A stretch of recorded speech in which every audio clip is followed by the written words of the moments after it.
Morning, I'm so Emerson said the sports arena, dear bro. Yes, of course, your favorites weekend sports show or Adom TV. So, and also your buyer, actually, Kufunia de Bao Fee and Amanone, of course. But I didn't do the separated the men from the boys. Kopimo was the Euros, you doing pump so England. Krama prebia another final and Gareth Southgate at Yomwadu na Okopimo so Spain for soccer they've been brilliant this whole tournament. Yes, say final be saying at Echna in the Euros today you more third place match in the final and they heard him so China be Barcelona there but Okopimo was the Copa America the Uruguay and Canada ball third place match na face on the Okopimo da Juoda na eno the final between Colombia and then of course Uruguay. Na ebefa na se emfa Mrenen Krabia na beche Colombia and Argentina. Yes, Uruguay was third place. Colombia and Argentina. James Rodriguez Bojuma and Yasem Ketuakra and Lionel Messi another chance so bet me win another trophy for Argentina. Befa and I say final actually kufudi but if you transfer window na be transfer window na be a man force inside, especially House of Folk and Kodoko. Wait, me kasa wafa play we now we are trying to I something which is then the no and you better home asem na yaka. And of course, in two clubs this year Nemo Africa. Summertex, I'm boy in the CAF Champions League. Cameroon no more ko na fish or omunianamo. Homo yen swatch man for a chat. Clubs of we sharing and never heard an amex no near a sebefa na simple crano and fa and no and some be Brene across Europe and the world and yan Shinukufu at the Ebrewo and Nessan say Manchester United restructure on backroom staff for my restructure and need to go so ever some mess and sign one or two players Arsenal Tesudin San or Bojuma Oko in Tam Lana in Zagi one stretch and a contract more we need be Brena Real Madrid preparing so Bayern Vili Kylian Mbappe. Wow. Ninano. Yeah, the band Nessa Jomanocho, I'm a producer with support from the entire sports crew. And Yaji Guadi Sports Arena, my name is Super Squad and Yaba Mustafa Hajideen. And then, of course, Mr. Seven Asari, VPA. Yes. Sarah Opare, now we'll direct show you together with the entire technical team and Yabasa. And also, can 0249136744, 0249136744. And all your baby Adom message paper. Now I can count about say WhatsApp and a normal text message on Facebook, Adom TV. I think so don't copy more YouTube so demo live Adom TV live. Now you can count messages at Yama. You don't need to know to Kenho, near so yen count home. Yana wakai edit. Nankasanka Kejwan away. Eric, I see you body.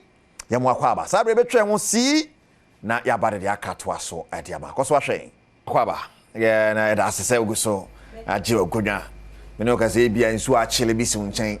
Na de hwe na koyi pa so we TV na nsu bi so wa na wase pene kakra ho na wase pene kakra.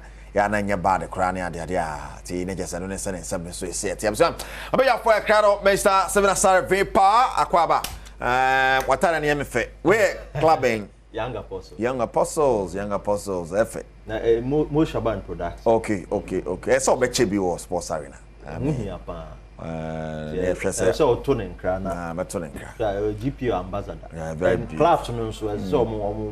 Yeah, but come you know me and somebody shouldn't be. We're quality pass so very beautiful pa. Scheiße.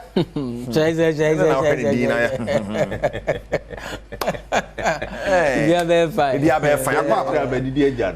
Say the oh you know so nya ko so share na dia pa but Dia ma mini. But the question is didi o ma bidi. O ma mini o. Maintain ka. A long time coming. Yes. But it's the final of the Euros. England and Spain there but first of all they may be saying say are we seeing the best teams in the tournament or final and I say if you are leeway after chile na be room obi abeti me akasa then dem atoma mmiri make say tournament we ankasa no I say teams e ba nyina no the mentality is we are not going to lose. Okay. Omo game we don't want to lose, not that we want to win. And then affected the quality of the tournament way. Apart from Spain, Team BNU Abaka say, what boy even 60% of the potential. Okay. You Dutch team no, you French team no, even the English team. our more tournament we mu enti the best teams anka under normal circumstances or more tournament would you say or make me live up to expectation no none of them preview yeah wa ha you can Spain for one sem but we didn't even thought say we never thought say they would get to the final just that they are one of the powerhouses probably the semi-final na you na say be a semi-final there ombedu but after the first game even after the first game no we were like I feel ya started tournament in no ya hwe omo kakra until say your ball on say be a first round ni nyina wie no you say no so my team now more than it no there's something unique about their team and I said omo bibi o Muslims ma none of the teams are a world tournament we mu and they possess that quality no? And a show throughout the competition. I also think matches na players na ebo no brebium affected players na nkasa omo general output and say just this week and I'm say Madrid and nkasa send a medical team am omo call Germany ho and omo hwe Jude Bellingham ball no obon omo say bre abanum anya say bia onka obebo ayi champagne football bia o but utmu say bre ono ka shoulder surgery be so ye you see ashini na asha no enti hwe boys no en sa neoma we mu no Rodri Kraka Rodri yes just for Spain yes also wakasa Rodri akasa Toma bre number of games omobo onim so amount for start pre-season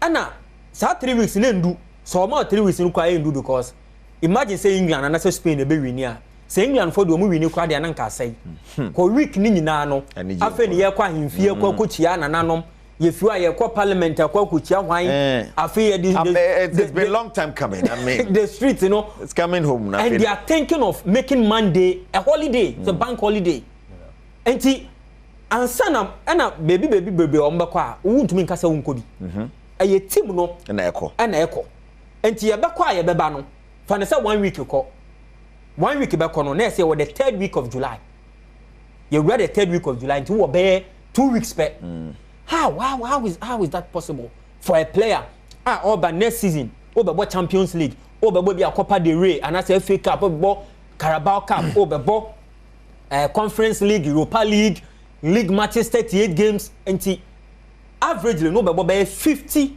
games and 60 games and yet easy for the players nti me na can affected the quality of player yehu e tournament we o hwe Italians na yes almost so ebaye ombebeye de ombetumi aye hwe the crucial for bebe kire aging squad are still rely on Luka Modric. You look at the Netherlands coach de by Ronald Koeman on Mejidi say or no can mutumi free in the semi-final enti tournament nankasa no honestly and to me live up to expectation. Previous Euros are Euro 2020 quality. Is it because the teams you picked and continue and live up to expectation? Dabi this time tournament the year wonders is last time we saw Denmark and when they Denmark here were competition always there will be that unexpected team or bear wonders and there will be that best team or be floppy and the tournament biamu you see it a normal AFCON, Copa America, CONCACAF, Gold Cup, Libertadores, Champions League, cup matches there. They are bound to have even the World Cup. They will definitely happen. And he said, "I'll be from there." I wasn't surprised, but just that the quality of play in there, no, if I'm over 10, I don't think so. More than 5. Wow, it should be about 4.5. All right, Mustafa Chidin, may I say, Vipa, would you also see, sir, and live up your expectation? Eriko Maminchia, Ashefo Naminchia production team. Maminchia Wankasa. Men kase tournament in live up to expectation. They be on this platform. Makase in every major tournament. Okwa, you are 7 games away from winning a trophy.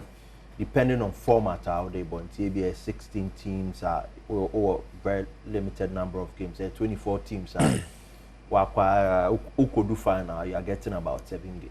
And Makasa, it is not always about the beauty. Say, Kobo boy effect. Oko tournament. Find a way to progress. Very strategic. Into Usha, there are even times where in tournaments, you know, teams be omo choose omo pa. Baby obefa no hwe na e be top in the other opponent are very tough. There are times on our blind side, no teams decide baby on person omo. But then the bia no you get to choose. Would you say Slovakia was an easy game? And you know sometimes ubetimi there are bad discussions, but I think say if you look at it fairly, this has been a tournament actually say coaches are being very pragmatic and very practical. Say almost going to games they have a fair idea say tournament here may be realistically make me do this level into way necessary me let me do that. And I'm surprised with the Spanish national team. Oh really? Senior Dean kind of from the beginning and said I'm more that dogs chance. But now coming to the tournament, only UEFA Nations League winners. And Oshe, this particular team, a chapasa a Spanish team and dominated by Barcelona and Real Madrid. Into Oshe, they are scattered players across the league. Sociedad, Real Madrid, Barcelona, other Atletico Bilbao. Into no Oshe, I feel that this trend, no, the last week didn't the echo after Aragon is mobile by year or more. This current trend, no, and so air build it with more than 2 clubs. And Ocean Okrana, the 2 clubs are not dominant in the league like previously anymore. You know, blend na boom, youth in swabwa, exceptional quality. Lamin Yamal, of course, 16-year-old. He's 17 today. Yeah, he's 17 today. Thank you.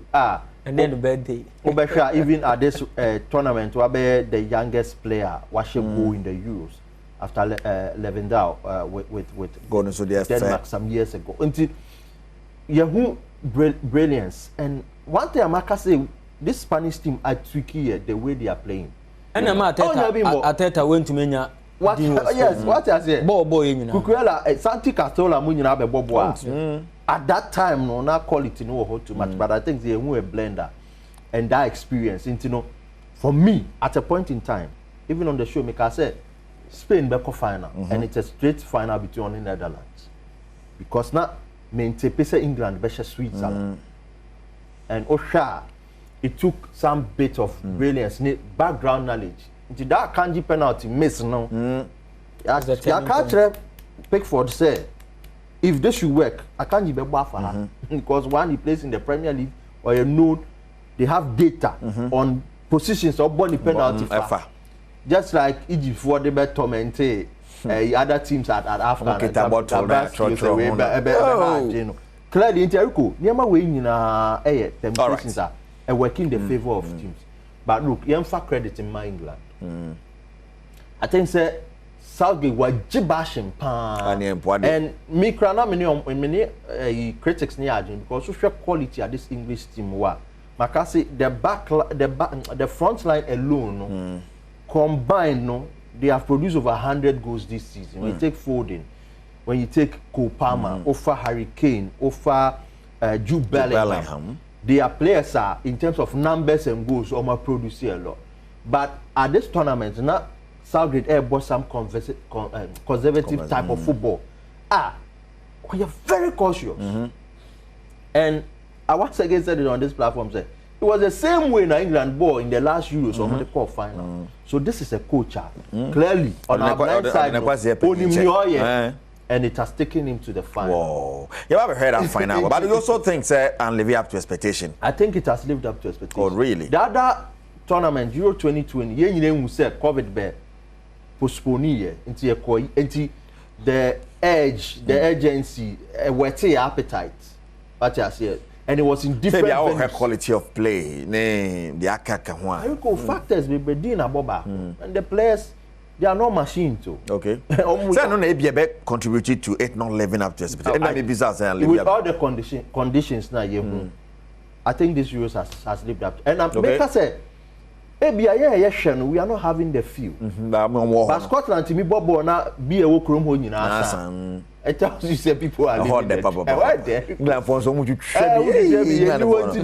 My goodness. It's a baby share the game proper. That is England and I finish on Spain. You be come here. Now you have said 1-7 so see it. Yeah, Shannon Suma me say you be come boardroom. Now boardroom here the man Gary Southgate.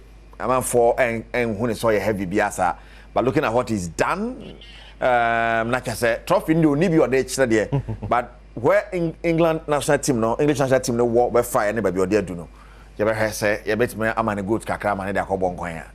Say yeah but Yama Oli Watkins but no you play back in the last game before the final or Babe Chen and Bobre Power almost na kind of Aston Villa and baby you see that kind of crowd or her goals or an assist all in the Premier League or them so yeah the power Oli Watkins mono you play at the England now Danny Omo one player on yeah wonderful tournament Omo especially you do knockout stage in the Omo G Spain team na I near there and before Jeremy Doku in Man City no he was a manner na pewadula pen pa and he said okofa Doku mo buy no he's good very good Germany moto one so onye bad sa na dia yenti omo somebody to be ahead of the game Danny Omo or a player the Spanish national team I was mama yen game no proper Dean yen ko game ni mo England versus Spain my yen chawa home patro yes kofa right of England o rightly so because of the quality of Spaniards in the tournament we know you started from first game and on mama for who say yes Omaba Omalande and this is how they are going to play. They've been consistent with their style of play. If you watch them gone are the days are not Spaniards need dominating midfield and then how to switch play no and how we use to on flanks no another advantage about the Spaniards. So Spain for 2008, 2010, 2012. No one said any out and out winger because of starting their games at the moment. But this time, Omo, Nico Williams, Lamine Yamal. And these are the guys are almost spread the play. And that's almost switchy play. It sounds so much pitch and they're wide. Almost confuse opponents. O show mu game or money Georgia boy now. Those days now, in Spain better can come better. There's one reporter over Germany, me finidi. No tweet said, boy win a do or do mobeje euros no. Or so no expect say boy no a best start. But you know, Pedri no or what that control. You say Pedri is more or less like the Toni Kroos type. Yeah. And you know, born I you know, as o detecting the pace of the game at the Maomo. And your core, no, almost a more direct player. And it's no who's a kick no go do it in your box. And the nine in poem, no one that sent a Pep Guardiola pen last season. Once he came into the game, one said the Spaniards and the system new Mubibiano as assistant. And always once or Obiti said Rodri, our best shield or back for Spain if only need the best of defense or tournament we move. But Omoti Obia, they are proud of more arguably one of the best right backs in the world, Dani Carvajal. So systems and tactics now, coach in Ebono, Luis de la Fuente, no, and then I'm say Abua, even the left side of their defense. Baby a Cucurella one. Cucurella last season, Edu baby, just before crowd to the Bob Marley. Raskuku. But I said, I had no the bone and not den change. Who say the baby season? Okay, say yeah Pochettino. Tactical board do near can the roller or the ama kuku ama assistant style no. Or you comfortable playing a back three. Open so about 5 or about 4 or you're very comfortable. But it depends on nipa or partner no. So what should the side, sir, left side or more another center back or your natural left-footed center back. Omeric Laporte. Until any time Obekono, you see Omeric Laporte. So Obe slot in. Ababe Kovadiamano. Then Rodri drop back. No me sound for more back four. Until you're comfortable. Until you then say was a tournament we throughout the tournament. I had the pass will be best Spain for no on a counter break. Obian show more counter. And Obian will win your counter be because I yet who I can get in commotion. Because coach know who the way Obe organize the team no. And they are going to face an English team on share opponent be ati say that in their last 3 tournaments now ye can coach no wasemu ina no opponent bi a wo share no modern more so bia no she England. To me no. Yeah. Omoko 2022 World Cup. France o share France uniform. O sa Jenny no omo fa ya de call 2020 Euros no. The best opponent I will share was throughout the tournament in Italy. Okay. Omoko 2018 World Cup no. The best opponent I will share no na Croatia. No Croatia man the last stop in the semi-final. O share another opponent I know no so very good no. Belgium na Belgium ye ni free. Yes, I want underrate your modern boy. Me underrate your mo. Me che say opponent o mu share no. O mu share opponent bia to say France e tournament we. Dance in the English team no betimi abo mama timi at punish Spain. Sometimes individual brilliance is enough. And idea ba ko so affect teams are some omo your favorite and say sometimes the pressure say you be for favorite no. And then I make a difference between winning and losing. How to say obe accept that pressure. Now we maintain it or calm. Now we to live up to expectation, you know. And in finals like this, you know, it to me detected. Then we are going to see how Declan Rice and Kobe Menu ever handle Rodri that were midfield. Spain for no year can you know. Almost started against the French. Okay, first 10 minutes. How our partnership and no more struggle with you. Yes, Obaka say bia I no know my favorite partnership. But Ruby Lenormand the Ankasa so nya player Obaka say or ye ever present player. Omrek Laporte na ye kan asem no. Saka. The shall go shot against Switzerland. And a sa wing back rule no modi ama na Auburn. Menim say sa game we on board wing back ni biom because I likely say coach in the best at a natural left-footed player because look sure are fully fit. And on the normal sequence you should start look sure.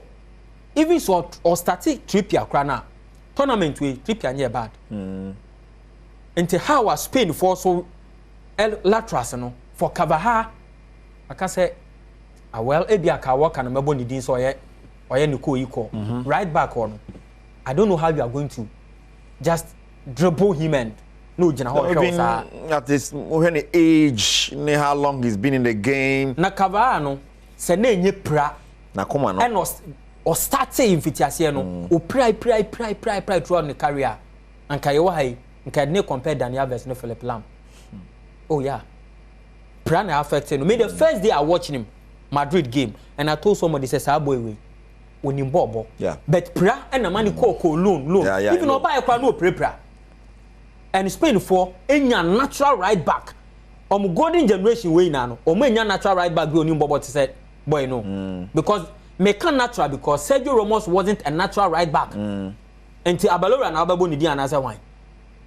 And he is one of the best in that generation. Right. So what would be your prediction? I think the Spaniards will win by 2-1. Yeah, they will win. 2-1? Yeah, the Spaniards will win. And whether say extra time or whatever. 90 minutes, the game will finish in 90 minutes. Sure. I'm very, very confident of it. Right. right back. Juan Fran Torres, thank you. Juan Fran Torres, Atletico Madrid. Yeah. If you said and say, Cromode, Atletico force omo midfielder you omo converted no. On the year Bayern Munich for the EB Champions League. No Saúl guess. Or yeah, on the best share Liverpool for be on for 3-1 bia. We changing money bomb. My goodness. Okay. He's still in the Atletico team. Yes, he's still in the Atletico team. Lorente. But I said you come on.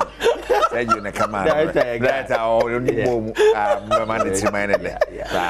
But all kind of Lorente. But would you also say they're done deal for Spain? Erico, in terms of pedigree, in terms of history, Spain are winning tournament 3 times. Oshe Germany at this level, Omuno 64 Spain winning here. And then almost 2000 it was Germany in the final. So Italy crying the semi or quarter finals. Exactly. Then in 2012, when Italy came back and almost bomb who more than the rest of Balotelli, 4-0 in the final. And you know, Oshe in terms of pedigree, Spain going to the final, so almost saying Genomaye on 3 occasions. we a opportunity on betting aye history age the trophy for a fourth time. Interico, in terms of history, winning it, Spain, Otepe skills now, Spain was racing England. England last final call in 2020, Olusu on penalties to Italy. And near Bema game na ye den kakrama Spain ne say the English will look back and look at their fans. On be say Gary Southgate. And the fact say last time on board tournament, almost do final, but almost lose here on the lottery of penalties. And the biggest motivational factor for this English team. Say na nka ya plans say ye beji ani. Na ya ko final. Ya the Monday at was a holiday. Na Donnarumma ama di ayeye. Sancho Messi penalty, Saka born in the penalty, Rashford missing a penalty. You know, this time around you do final under this same coach. What Gary Southgate Bayern say? Obeko this game with the mentality say if he's not scoring at Spain ain't shit. When him said that what he has to prevent is to prevent this Spanish side from scoring. Into a game one side very fluid football, one side very rigid football, and Spain will play fluid, England will play rigid. Good. But their England very rely on will be certain individual brilliances. Ushom game on Netherlands boy and that penalty na contentious. But upon replay, we said clearly there was contact. Harry Kane be converted penalty. But in that moment, you know, Gary Southgate did one of the best substitutions I made. Taking off, I think, Foden Harry Kane. Thank you. Foden. Not the Cole Palmer by, not the Watkins by. Now, Watkins say back game in the mono. Okache Cole Palmer say me ba. Play me in. And Osha go at Watkins, typically Watkins go. Obe running off the shoulders of the defenders. Watkins say quad diagonal. If you look at the go again, and Mamifa credit him Cole Palmer. It was a pass from Kobe Menu. Yes. Or Jay and Erico, and he knew so Watkins are making right. Yes. A friend saying Harry Kane mo.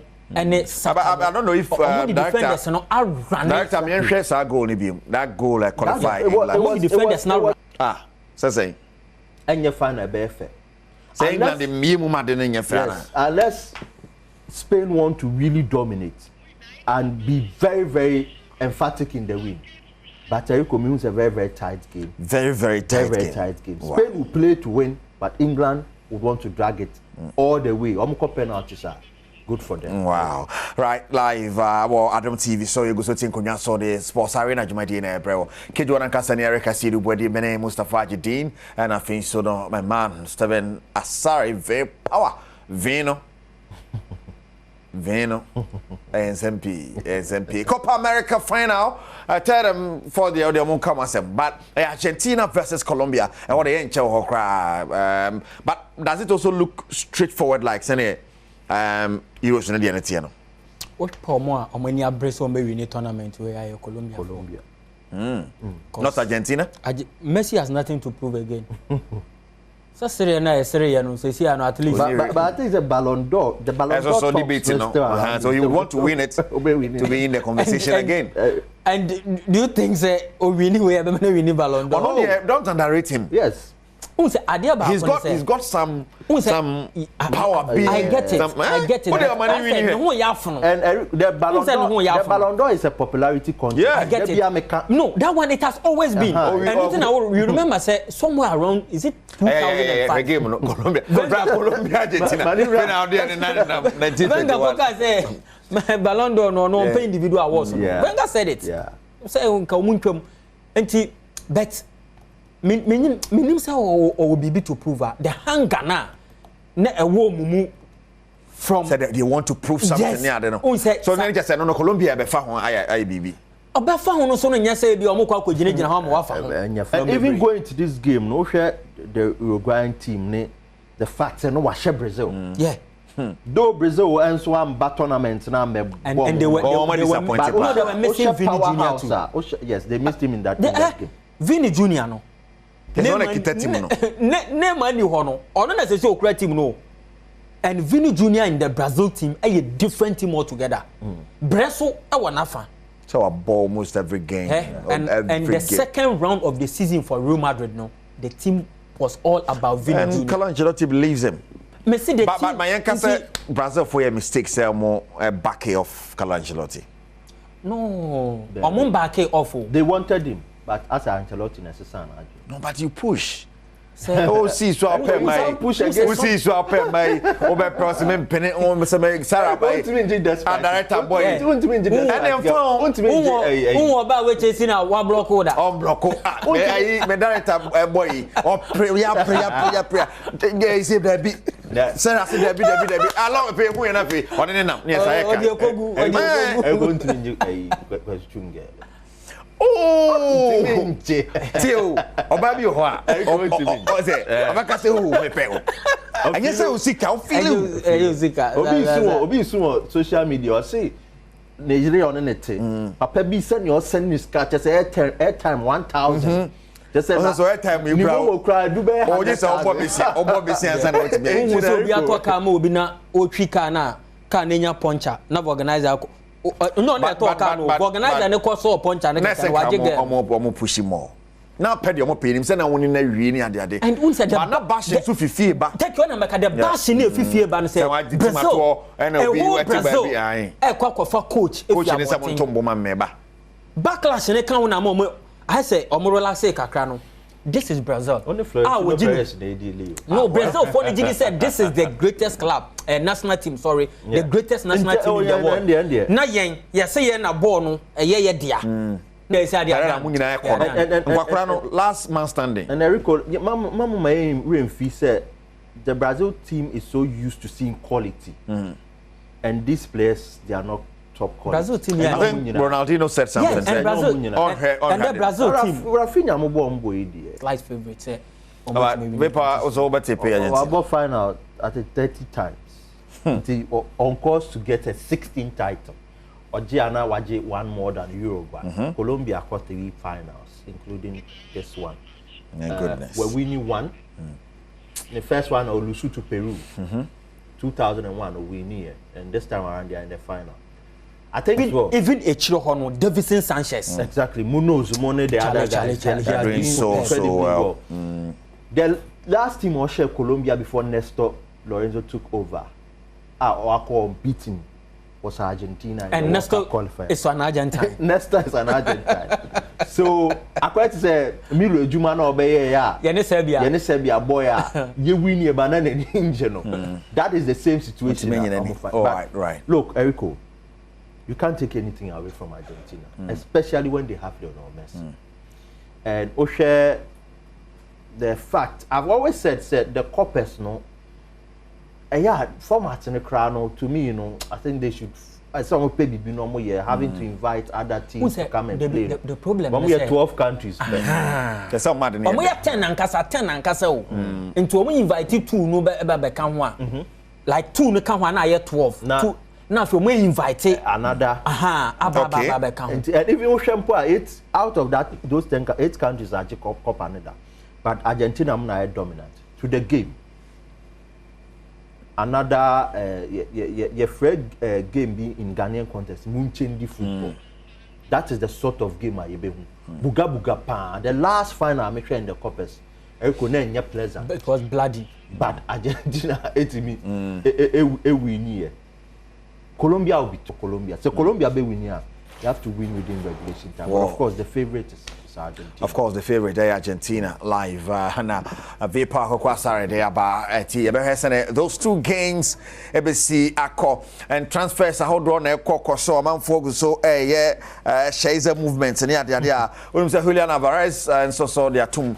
So actually, on-sign contract for no trip and kakra. So what it is, Real Madrid beat the mum and the on-sign contract. I lot. But my name say shocking.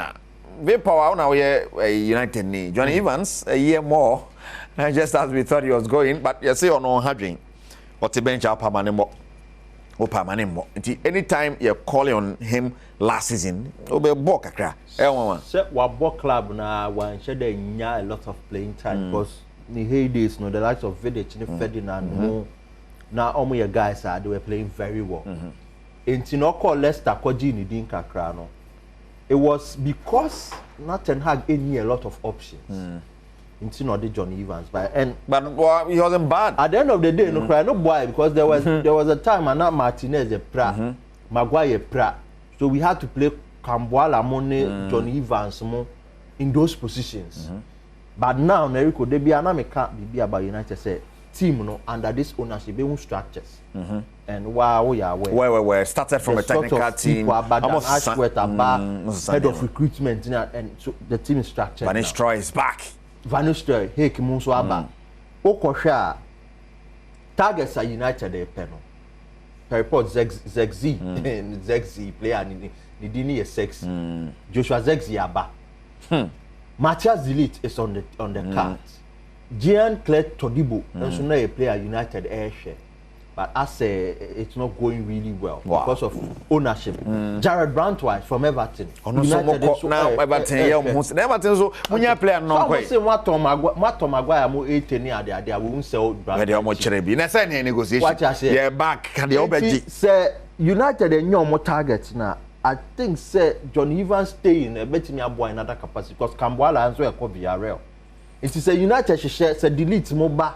Na Lisandro Martinez mu ye fit Ugarte be gina mfimfi okobi menu mu Zegzi mo United be Zegzi hey modiamo United 4 now started Zegzi you ever heard any that particular move when be and what he comes in to add Manchester United and he that apartment we are now. There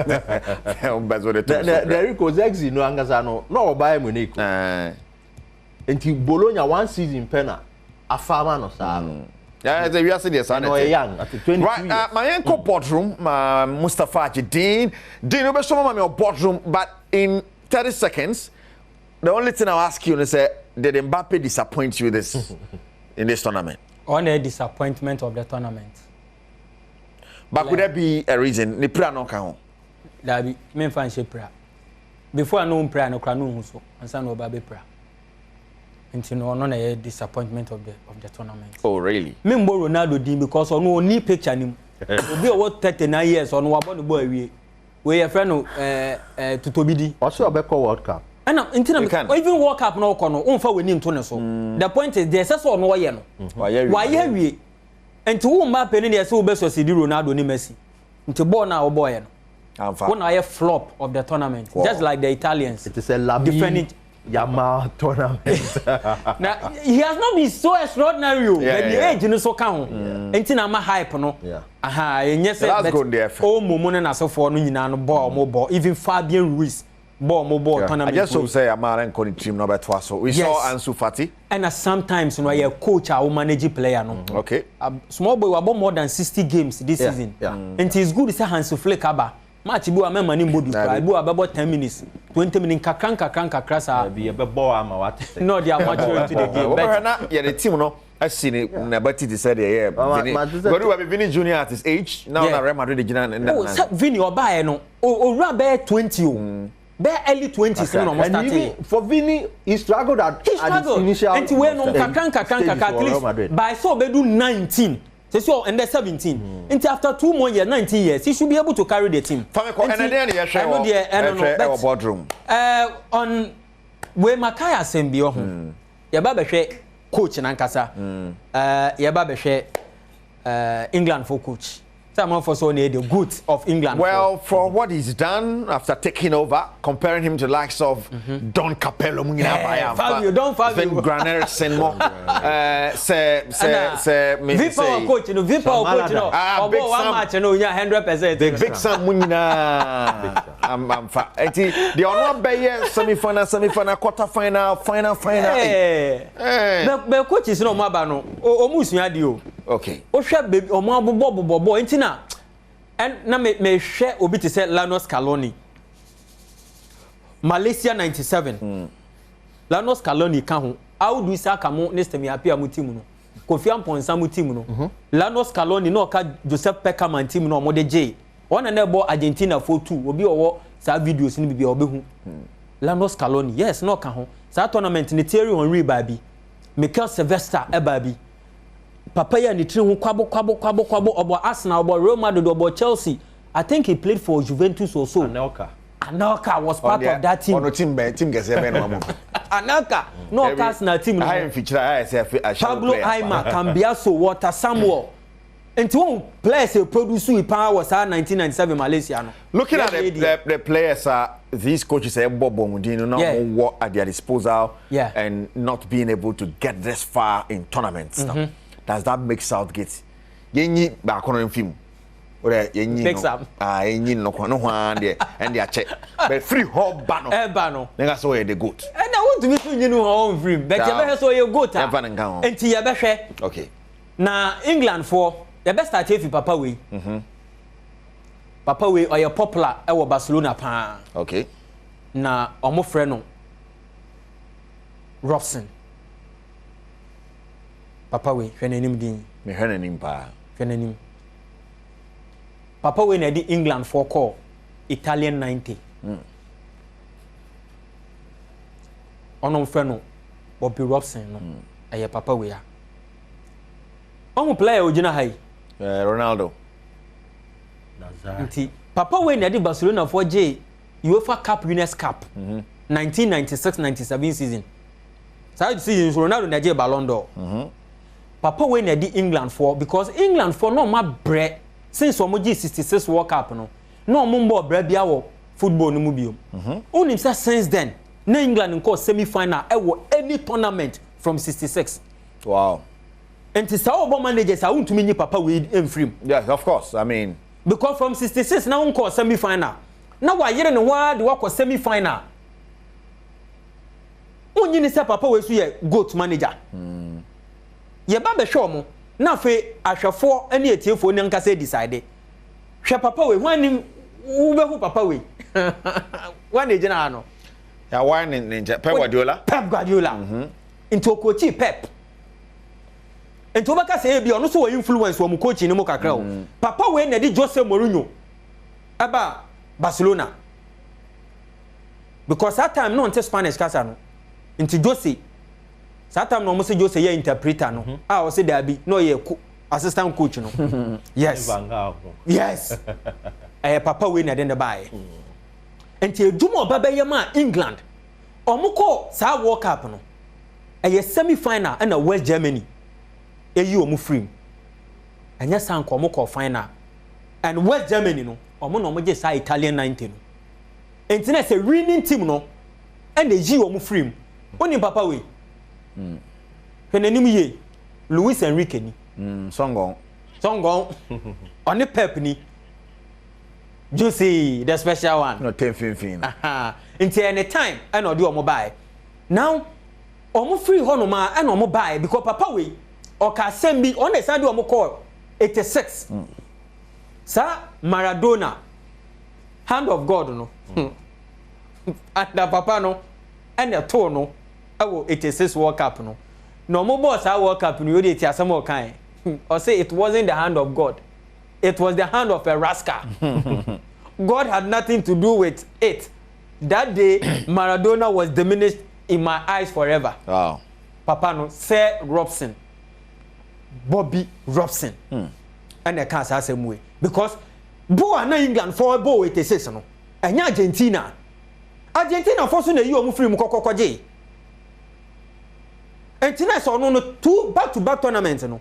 Teams na yi ni free mu ina no eye teams o mo ko ye kokoje okoba ye no ana o mo di adwuma ne ma coach foforo ko se wo mo so ontumi ntoa so bashi na efi England ho na o mo de ma no na ontimi na o be fa coach foforo a o de o mo ko Euro 96 because Euro 96 no na o mo hosti Terence Venables no that friend Terry Venables Papa we onim say Papa we so our history with Barcelona. Barcelona for first Champions League final omokoye no Papa na do omokoye. Yes, 85-86 our lose to stop Bucharest of Romania. Oni odi omoje La Liga. Nti ono ebebe fa adwuma no and odi omo call Euro 96. Guess what happened at Euro 96? West Germany then you from Germany na yi omo free. Penalties biom Germany ne sanso je ye. Enti na say Germany ya ye bugi side ya mo. Enti say wo na odi team no call ye. Na say ye yi omo free team no yi wo free no akọ all the way akọ a. Wo se onya de. Hwe papa we. Papa Venables no on the coach papa we. Gary Southgate. So we picture we are very emotional. Yeah. So that time na Gary Southgate am saying the penalty na penalty no yeah. Am England the free. And nothing na we Gary Southgate Euro 2020. Time Saka mo say penalty no. Why very emotional no because Akai no. Say 96 just we host 2 year. Me coach we me na me come say say penalty no and you free. Na o person dey a lot of credit to my papa Gary Southgate said the dwuma na osuan no. After Euro 96 no. Or say Terry opened my eyes to the things that no one else has. Tio. Or say he has fantastic tactical awareness. Every senior player in the group went away having learned a lot from him, which is an achievement. Into say the papa no, Venables no. Ejuma a wachire no no. Any the wo be any wo football mu no. Coach be anu a wachire ne sada. Nti we catch him say coach we onye one of the GOAT coaches almost in England. Now want to make a member nko because what's the GOAT of coaches so na mami we here Brutal. Sarina Wigman want to win the free ono the first coach or the call back to back Euro winner, World Cup finalist. Euro 2022 or the England man na je and or the omo call World Cup last year Spain for sure 1-0 final no. No, the Netherlands for 1-0. Man fan na hongon so kra. Papa. Te Carbona or something. Madrid for captain. Left full back no. On the share or share goal no edema. And to me both GOAT of managers. Abraham ball ban Sudinho. Because so can go managers there. One ya specific say you can mema. You say England managers no. When you did so you GOAT into Obano so can you be boni din. Then come the man, Gary Southgate. Tiyahwe managers we mu di omaye. Ni ye behwe de Gary Southgate. Gary Southgate ni. Gary Southgate baye before obeba na England for nyom golden generation na wie. Sa wo hwe picture we na hwe players we wom na England for am for man je hwe ya. We hwe player ugina ha. Rio Ferdinand, John Terry, Steven Gerrard, Paul Scholes, Brother Gary, David Beckham, Ashley Cole, the greatest leg back in England for you. Michael Owen. Malaysia 96, no Michael Owen can win. Only Jimmy Carragher. And she squad England for you. Still, I'm far. Also squad we win with Lampard. Actually Lampard so Beckham. And two was Scholes. Or Gerrard, or Lampard, Rooney, Baba Beckham, or John Terry, or Rio Ferdinand. Now one year, Gary Southgate here BBS Bonabas. Yes, because that generation here can, you can position by position. Players you move, you be a new best at England. Compared to the squad, no position by position. Men can say players you know. Me ka obi a position obo we ye number 9 a me yi number 9 na me do compare we ye number 2 a me yi number 2 na me do compare obi ani ho a wo current squad we a obe break into sa England for golden generation no enti se coach na baba be fa time ma oba be fa ye de na England for go through omudi adwuma no man no mo bisa no question say o be dey na obe o so no na approach no or say obenya empathy with people. As a coach, you always have to be there to support the person. Improving them as a player becomes secondary to a degree. But if a player feels that you respect them and you want to help them, they are more likely to listen to you and follow you. Gary Southgate. So person obu players no onya badaye edema players no ti o masem. Na player hu se ubu no. Na hu ni se osombo a de ope bia obayama. Anya na players yamani. Oko the first tournament 2018 World Cup no captain ni. Yes. Jordan. Jordan Anderson. Who says team ya current team you way. Who say bi wo mo? Pickford ni. John Stones ni. Kyle Walker ni. Raheem Sterling or drop. Harry Kane was there. Harry Kane was captain. Where's your Kyle Walker? Kieran Trippier. Then Jesse Lingard. Lingogo. Dele Ali. Player Jose Mourinho can asem sa also obesa yo ampampa o de sa say. Enti wo hwe team we a even Harry Maguire that black guy name 18 Ashley Young, okay. Manchester United for legend Ashley Young. Aston Villa legend. United so legend. Enti and obefa team the first major tournament was in 2018 World Cup. And lose semi-final. Chama Maguire no he. Yes, Chama Maguire. And lose semi-final no to Croatia. 2-1. Na sabo no Croatia for bre and so we win here no. And the first major tournament, unfortunately third and fourth place no lose 2-0 to Belgium. And yes. And call Euro 2020. That is in the second tournament. Euro 2020. Team ni ko ya koko do final. Inti wo hwe team ba ko na enya Maguire almost the same thing how they Calvin Phillips aba Declan Rice also only opportunity a room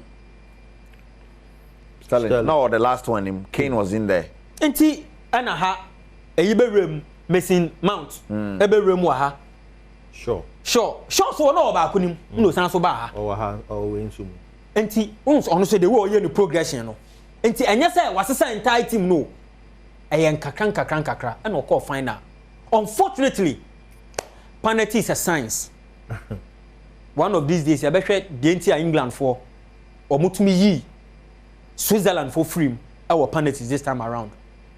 The almost from last heartbreak, up till now. Now you share from 82 ING and see you be free man. Okay. Yes. And he, I don't know. I'm going to tell now. Olusu yeno. Obae. 2022 World Cup. Kwenipa team o uniform defending champion France. Quarter final France show mu 2-1. Na France uniform awo 2022 World Cup. And so almost team nani. We na be shem Jack Grealish. Maguire ni. Team na omo ani Saka. Mone, Luke Shaw. Almost the same thing Calvin Phillips. John Stones. And Kyle Walker. Rashford. Rashford 11 yeah. Enti entire team na ko Rashford no 2022 munna no mo de omaba. 2020 rather and no de omaba. Enti the entire team. Yes, so who build the team now we progression now. If you real Spain for the last time no. Enya so mo kwasa no mo kwaji no mo je no mo ji o. Okwa obeba form kakra. Enti semi final, final, aba form quarter final enya bad. And at this time we signed do omodu final. But so beka so ye gota. E depend baby a ufi. Because born ye born nyina wia. Kruwa no. E ye kruwa ni. England for so come abakọ se mu a. Papa ba ko pe na agi kruwa. Your friend say Alfred Ramsey. The other friend say Alf Ramsey. Papa no ni. Yeah. Oko England a. Your friend Mr. England. Mr. England. Oni. Omoji 66 World Cup no. Din omode man no. Mr. England. A free ho. Enti oko final 2 million. Na wa anje hwea. Because standard nini. Standard nini. Omo ameboye na wo so mu ina no nia mesiso. Eka kete. Eka kete. Sere ani esere Messi no. 2014 World Cup, 2015 Copa America, 2016 Copa America. In 3 years o kofa na miensa ulusu ni miensa nyina. Nti ujidi sa wanje World Cup no je Copa America. Nka yebebu ni din sa wabobra. Inti eka kete de yemfa nkasem inti until say obetumi age trophy no enu po wodi a ene ebede say Afram ze beba begina ho na eka cho so okay waje bibi yenhwe wo ne papa no na yenhwe wo ne no hwan ene ye kejuwa na nkasa na ye decide hwe percentage no Gary Southgate aye 4th in terms of winning percentage no okra 60.6%. 60.6. Glenn Hoddle our 3rd 60.7. Don Fabio Capello on a first 60.7 win percentage. Yes, but Fabio Capello no about 28 games and Glenn Hoddle about 42 games. Af Ramsey ekuta 61.1%.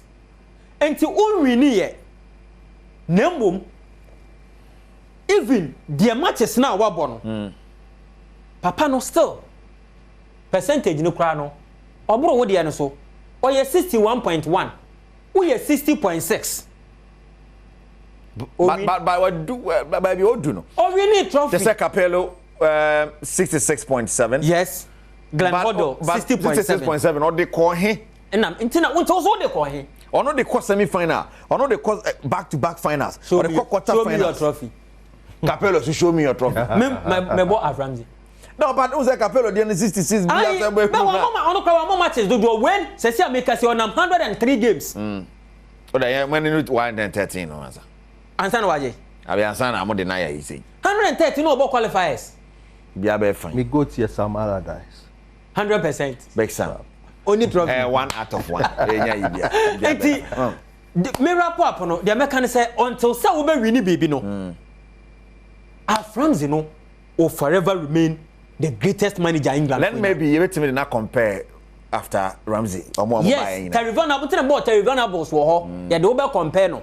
Na de wa compare Bobby Robson e wo ho. Omo de ya de be compare omo.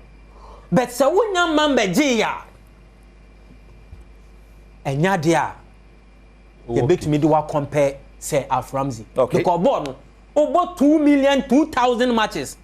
Na one G trophy a obi eniwa. Nobody remembers the second team. Okay. It has always been the champion. Right, thank you. Mr. Mustafa Ajidin and all the Yako boardroom match there, whether or not Southgate can be considered as a GOAT. Wow. Miyama Alfred joining. But before I also went to Mr. Vipar say I'm far. The fans England I'm far. Would they be mistaken? Say Omobe Pamono, I go for before, but I say they should stick to him. I don't know bank a cracker. Bank would it be a mistake? Some Pamona say I'm fat or chana. Eriko, Osha Ejuma din the Akumuna. A child say England for almost starting a new project with Gary Southgate. And even if I'm far, Mejimedi said they will still want him to stay. One, or your more munipa. Two, almost fail say or your best in terms of knowing these players for the period of time. Okay, I said so they wouldn't want to start all over again. Now England for me say oh na Italy ni na Makofano no handle the English national team. To me feel say omo are generally inclined to their own. And to Mejimedi said it wouldn't be the defining moment for Southgate. Olusukra, he'll still keep the job. Still keep the job because qualification for the World Cup Eba. Other competitions and so and no, but it is the ultimate we want. Ben the old Ben, but you are not. The English do not have any right to demand a trophy from Gary Southgate. Oh, because Omu need pedigree when it comes to winning trophies. And tell they are doing kind, and we've said it several times on the show. It is the Aframzi show until anybody else can do it. In terms of pedigree, you wouldn't say Southgate ever pedigree in Capello. Or even Sven-Goran Eriksson. But what did they achieve with this English team? And Osha the quality Yaka, Lampard, Gerrard, John Terry, Ferdinand, the others. Now problem England problem kakra goalkeeping. Because Green Money, the other goalkeepers, no one said that boy Bobo na pharmacy. Na kotum. The quality was even there, they couldn't. But Osha Southgate are progressive. Though I am of the opinion say with what we are seeing with this English team, no, Anka Southgate should be giving us better on the field of play. But hey, you can't fault him. So when Jekra, I still think that they would be someone in it. Someone in it. Sports Arena is the name of the show. So I will Adom TV. So now, Mr. Alfred Akabe joining or to Krunimu. Na ne off air. Na ye bisa off air. Na ye bisa say to Kru Ben Korani by to Kru Sikawum. Yeah. To Kru Sikawum. And Mr. Alfred Akabe joining na afiyan ko yenim enten party dia. Now, just before your tenase. It was 4-0 against the Black Queens of Ghana, and such a heavy defeat since Nora Baye. Afina Obiachine Miana Manakone de Dimpa Nia. These are the games I hear. But you surprised? No. These are the games I hear. Even the best teams in the whole continent, Nigeria, South Africa, Cameroon, and then Morocco. These are the best teams currently in Africa. The Japanese. US, the Spaniards, English, the Netherlands, more. Bring me a basa. And see, uya sad games we mo. Now they are building team no confidence. Now one will loopholes are a I've said it over and over. Say yes, the coach is doing so well, but share why Zambia? Yanshe Zambia. No, recently I shared Zambia. Yanshe Zambia or share. Debbie, I think yes, and about come on, no baby. Yeah, board draw. Yes, and to only Zambia, bo. Now, share Niger, money, those countries are Guinea, any those countries. Benin, and no more news. Share Ivory Coast, they are not powerhouses. But let's young boy, first half, Ghana D red card. Yeah. Yes, it's part of the game. No, but they also contribute to however you're going to play. It's part of the game. First, in Nigeria, and in Africa, in terms of women football. Yes, yetena ho Equatorial Guinea baba bejibi. Yetena South Africa aba beji. Zambia mu ina dominate here. Zambia call World Cup say yehwe Morocco World Cup yehu performance omo da na bi. If you omo aye so omo the best in Africa no, we saw how omo humiliate omo at the world stage. It's an opportunity for us. Yes, yeah. Many surprised. The other time I need Japan boy before this game, almost share 10. So I see this to be an improvement. Though I'm not. Well, Olympic Games. I'm not rewarding mediocrity. And Olympic Games, no. Thinking their group of more African team. That's why it almost yes. And per report, Krano.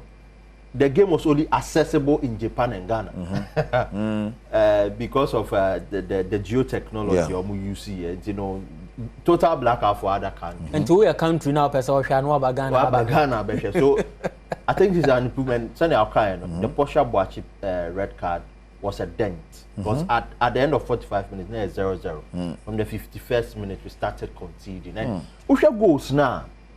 Meka say.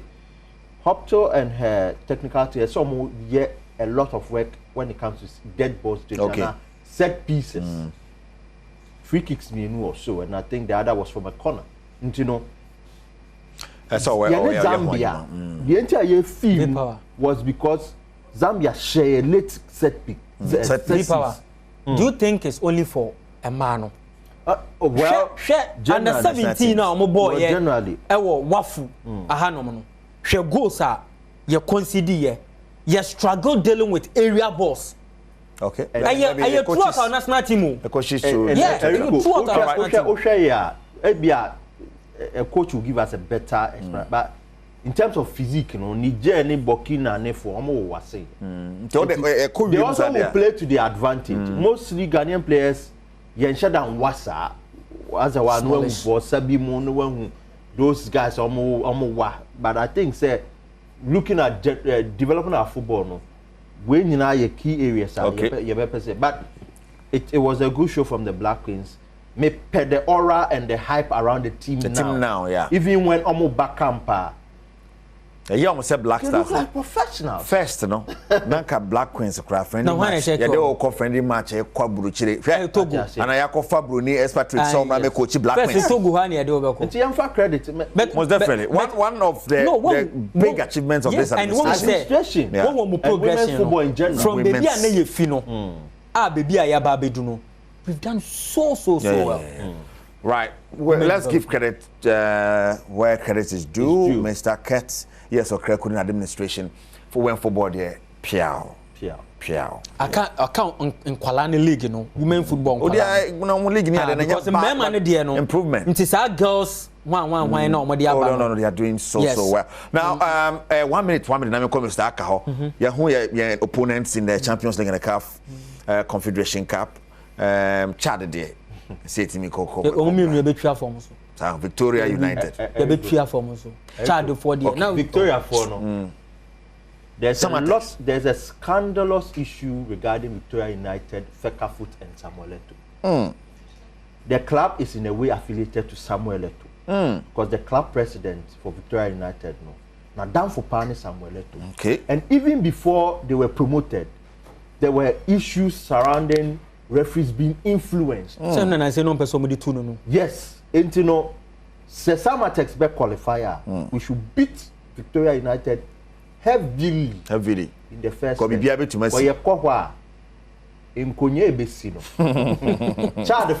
Yes, elect Sport FC. Almost Africa campaign in our first round prelims. The sense that home and away. Home and away. Not underrating growth. Especially at this level. No, to me, Africa. These games are not on TV. My goodness. Now, next week, I say exercise B. Okay. Exercise, and there's a Maxwell Konadu, a team or they are qualified for Africa or Africa. We Jai Echo, a lower division team in South Africa. What does that mean? Money is power. What does that mean? What does that mean? Is it say it's not ambitious? It's going. Bimusa Ghanaian coaches in South Africa. Some Obodu Amomusuru. To Obiane. My goodness. Mr. Fedaka, Oshe Tokromo Boko, you bonsie, Sanabe BP Afi Tokronimo. Now, why are you ready for the 17th of August today? You're called Bipon. Eriko, my ready pa. When was the last time I called? I check. I check. Where